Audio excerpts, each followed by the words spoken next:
आप सभी का स्वागत है हमारे YouTube चैनल पर। और आज हम लोग कक्षा 10 की हिंदी में पढ़ेंगे नीति के दोहे। नीति के दोहे ये बिहारी जी की रचना है। तो अभी हमने पिछली वीडियो में पढ़े थे भक्ति के दोहे, और आज हम बिहारी जी की काव्य खंड में जो संकलित पाठ है वो है नीति के दोहे। तो आज भक्ति और नीति दो शीर्षक थे इस पाठ में। तो भक्ति की वीडियो जो है हमने पहले आपको उपलब्ध करा दी है, और आज हम लोग पढ़ेंगे नीति के दोहे और देखते हैं इसमें किस प्रकार की नीति की बातों का वर्णन महाकवि बिहारी जी ने किया है। तो आगे हम इन पाठ को पढ़ने से पहले एक बार फिर से कहना चाहते हैं, यदि आपने अभी तक हमारे चैनल को सब्सक्राइब नहीं किया है तो चैनल को सब्सक्राइब कर लीजिए और बेल आइकन को दबा दीजिए, जिससे आने वाली हमारी वीडियोस की नोटिफिकेशन आपको सही समय पर उपलब्ध हो सके। तो चलिए अब चलते हैं पाठ की ओर और पढ़ते हैं अपना पाठ। तो इस नीति के पदों में जो पहला दोहा है वो है, दुसह दुराज प्रजानु को क्यों न बढ़े दुख दंदो, अधिक अंधेरो जग करत मिली मावस रविचंद। दुसह दुराज प्रजान को, दुसह दुराज प्रजान को, दुराज प्रजान ऐसी प्रजा जहाँ के दो राजा हैं, ऐसी प्रजा जहाँ दुराज हैं अर्थात दो राजा हैं जिस राज्य की, और लिखा है क्यों न बढ़े दुख दंदो, क्यों न बढ़े, आखिर क्यों न बढ़े, क्या न बढ़े, दुख द्वंद दुख और पीड़ाएं बाधाएं। तो ऐसा राज्य जहाँ के दो राजा हैं, जिस राज्य में दो दो राजा राज्य करते हैं, तो उस प्रजा की जो दुख द्वंद है वो आखिर क्यों ना बढ़े। अब बढ़ेगा इसलिए बढ़ेगा क्योंकि दो राजा होंगे तो अपने अपने विचार, अपनी अपनी मति, अपने अपने नियम जो है वो जनता पर थोपेंगे, अपने अपने प्रभाव दिखाने का प्रयास करेंगे।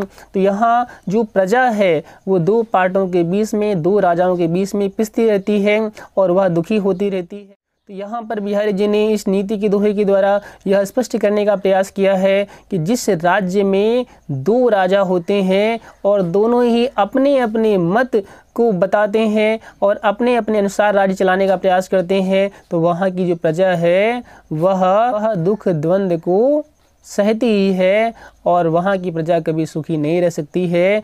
और कहा अधिक अंधेरो जग करत, इस बात को इन्होंने स्पष्ट करने के लिए एक दृष्टांत दिया। कहा अधिक अंधेरो जग करत। आपने देखा है कि मिली मावस रविचंद, मिली मावस, मावस मतलब अमावस्या, अमावस्या को क्या होता है, रवि और चंद्र, सूर्य और चंद्रमा दोनों एक ही राशि में आते हैं, दोनों एक ही स्थिति में होते हैं। तो अमावस्या के दिन, अमावस्या की रात्रि में सूर्य चंद्रमा जो हैं वो दोनों जब एक ही स्थिति में आते हैं तब क्या होता है, अमावस्या की रात्रि में आप जानते हैं घनघोर अंधेरा होता है, गहन अंधकार हो जाता है। तो इन्होंने कहा कि जिस प्रकार से चंद्रमा और सूर्य अमावस्या को एक राशि में आकर के अधिक अंधेरो जग करत, जग में बहुत ही ज़्यादा अंधकार कर देते हैं, वैसे ही सूर्य चंद्रमा के समान जिस राज्य में दो राजा होते हैं तो ऐसी जो प्रजा है वह भी अंधकारमय हो जाती है अर्थात दुखों से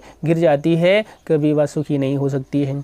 तो हम देख रहे हैं यहाँ पर शांत रस का प्रयोग किया गया है। और भाषा की बात करें तो पिछली वीडियो में हमने बताया था इनकी जो रचनाएं हैं वो ब्रज भाषा में है, दोहा छंद है, प्रसाद गुण है, अनुप्रास, श्लेष और दृष्टांत अलंकार का प्रयोग यहाँ हमें देखने को मिल रहा है।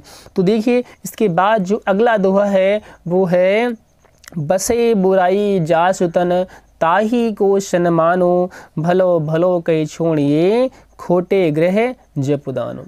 यहाँ पर क्या बताने का प्रयास किया है कि बसे बुराई जासु तन, जासु तन बुराई बसे, जिसके तन में बुराई बसती है, अर्थात मतलब यह है कि जो व्यक्ति बुरा है, जो बुरे लोग होते हैं, ताही को सम्मान। प्रायः समाज में ऐसा देखने को मिलता है कि जो लोग बुरे होते हैं उन लोगों का समाज में सम्मान ज़्यादा होता है।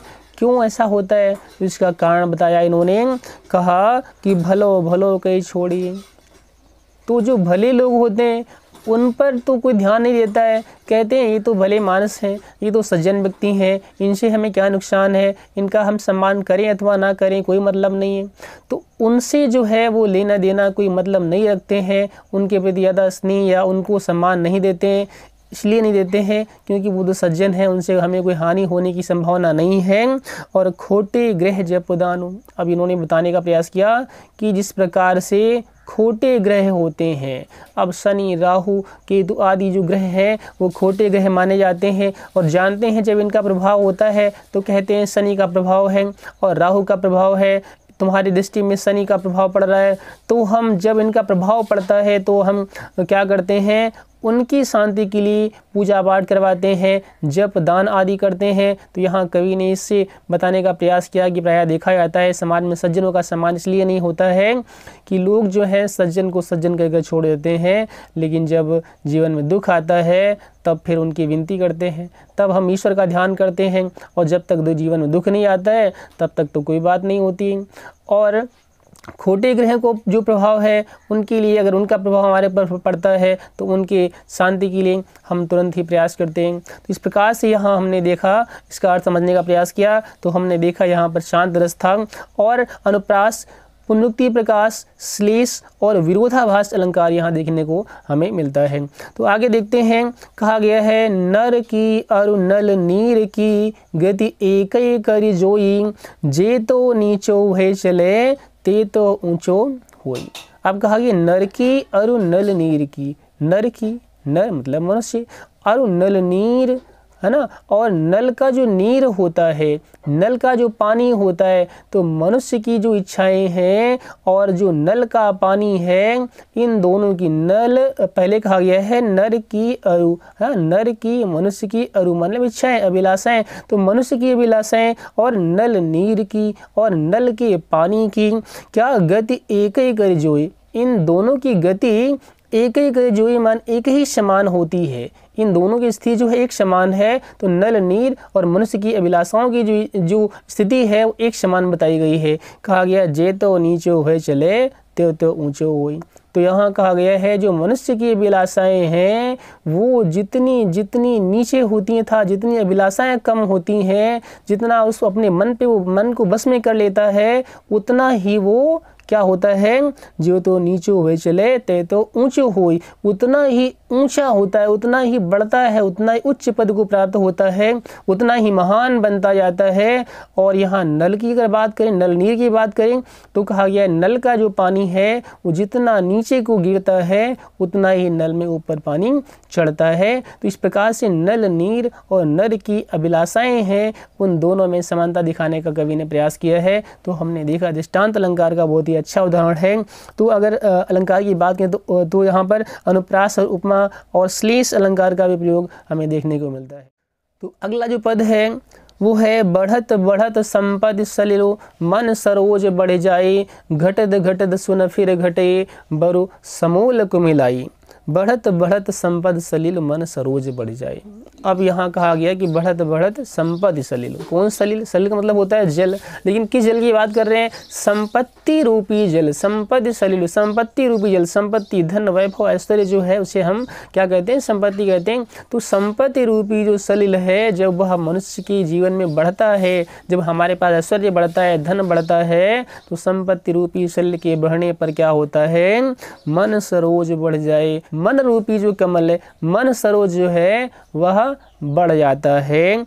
और घटत घटत सुन फिर घटई, और जब संपत्ति रूपी जल घटता है तब क्या होता है, तो सुन फिर घटई, तो मन सरोज जैसे बढ़ जाता है। आपने देखा तालाब है, तालाब में जल भरा हुआ है, और तालाब में जब जल बढ़ता है, जल का स्तर बढ़ता है तो कमल नाल भी बढ़ता जाता है, कमल ऊपर निकल के आता है, कमल भी बड़ा हो जाता है और ऊंचाई पर आ जाता है, डूबता नहीं है। वैसे ही जो है यहाँ पर कवि ने कहा है कि जब संपत्ति रूपी सलिल हमारे जीवन में बढ़ता है, हम ऐश्वर्य और धनवान हो जाते हैं, तब क्या होता है, तब जो है मनुष्य की इच्छाएं भी बढ़ जाती हैं, लेकिन मनुष्य की इच्छाएं घटती नहीं है। संपत्ति रूपी सलिल के घट जाने के बाद नल में, तालाब में यदि जल घट जाए तो क्या वह कमल लाल छोटा हो जाता है, क्या उतना छोटा पुनः हो पाता है, बढ़ तो जाता है लेकिन छोटा नहीं हो पाता। वैसे ही जो मनुष्य की जीवन में इच्छाएं हैं वह संपत्ति के आने पर बढ़ तो जाती हैं लेकिन बाद में घट नहीं पाती हैं। और बरु समूल को मिलाई, चाहे उसे समूल अर्थात जड़ सहित जो है कुमलाना पड़े, मुरझाना पड़े, नष्ट हो जाता है कमल, वैसे ही जो है मनुष्य अपनी इच्छाओं को बाद में घटा नहीं पाता है, चाहे वह बिल्कुल ही बर्बाद हो जाए, बिल्कुल ही नष्ट हो जाए, वह अपनी अभिलाषाओं को समाप्त नहीं कर पाता है। हमें यहाँ देखने को मिलता है कि संपत्ति का जो प्रभाव है वो हमारे जीवन पर किस प्रकार से पड़ता है, हमारे मन पर किस प्रकार से पड़ता है। तो संपत्ति हमारे मन पर अपना प्रभाव डालती है, यह सत्य है। तो हमने देखा इस पद में अनुप्रास और पुनरुक्ति प्रकाश, इसके अलावा रूपक अलंकार आदि का प्रयोग देखने को मिलता है। अगला जो दोहा है उसको पढ़ते हैं। कहा गया है, जो चाहत चटक न घटई, मैलो होई न मित, रज राजस न छुआओ तो नेह चीकने चित्त। कहा गया जो चाहत चटक न घटे, यदि चाहते हो चटक न घटे। चटक मतलब क्या होता है? स्नेह या चमक, चटक चमक स्नेह। अब चमक कौन सी चमक बताई गई है? तो जो चाहत चटक न घटई, मैलो होई न मित्र, और मैला हो न मित्र, मित्र का मतलब मन और मित्र का मतलब मित्र। अब यहाँ पर मित्र के प्रति हमें कैसे व्यवहार करना चाहिए और मित्र के बीच में संबंध कैसा होना चाहिए, इसको बताने का प्रयास किया कवि ने दोहे के माध्यम से। कहा कि जो चाहत चटक न घटई, मैलो होई न मित्र, अर्थात जो हमारे मित्र हैं उनके मध्य में जो चटक है, जो स्नेह है, जो चमक है, वह ना घटे और हमारा मित्र के बीच में कोई मैल ना आने पाए, कोई मन मुटाव ना आने पाए। इसके लिए क्या कहा कि रज राजस न छुआओ। तो क्या न करो? रज राजस न छुआओ। अब रज राजस, तो जो रजोगुण रूपी जो रज है, जो रजोगुण रूपी रज है वो क्या है? ईर्ष्या, द्वेष, अहंकार, स्वार्थ। तो जो ईर्ष्या, द्वेष आदि की जो रज है, जो रजोगुण रूपी रज है, ईर्ष्या, द्वेष, क्रोध, गर्व आदि, इन्हें न छुआओ, न छुआओ, न लगने दो।